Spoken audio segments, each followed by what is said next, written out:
2024 general elections యొక్క వాటిని జరుగుతున్న సందర్భంగా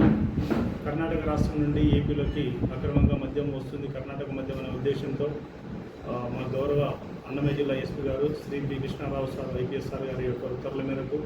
అదేవిధంగా Madanapalli DSP Shri G Prasad Reddy sir గారి యొక్క ఆధ్వర్యంలో నేను, మా ఎస్ఐలు రవికుమారు, అదేవిధంగా వెంకటేష్, మా సిబ్బంది జయచంద్ర, ప్రభాకరు, వేణు, ఇంకా ఇతర సిబ్బంది అంతా కలిసి మాకు వచ్చినటువంటి సమాచారం మేరకు కొంతమంది వ్యక్తులు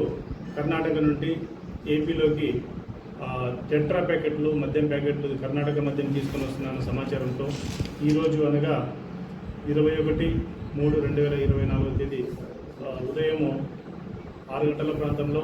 చీకలపల్లి యొక్క గ్రామ శివార్లలో మన మేడిపల్లి దగ్గర అడవి ప్రాంతంలో ఇద్దరు వ్యక్తులు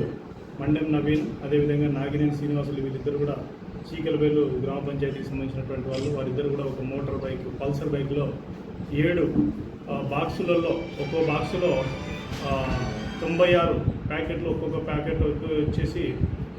90 ml ప్యాకెట్లు, వాటినంతా తీసుకొని వచ్చి సుమారు 60 లీటర్ల యొక్క కర్ణాటక మద్యాన్ని మేము సీజ్ చేయడం జరిగింది. దానిపైన కేసు నమోదు చేసి ఏదైతే సీజ్ చేసినటువంటి ప్రాపర్టీ 60 లీటర్ల NDPL ఉందో వాటిని, అదేవిధంగా వాళ్ళు వేసుకుని వస్తున్నటువంటి మోటార్ వెహికల్ని కూడా సీజ్ చేసేసి వారిద్దరిపైన కేసు నమోదు చేసి ఈరోజు మేము వారిని కోర్టు ముందు హాజరు పెట్టడం జరుగుతుంది.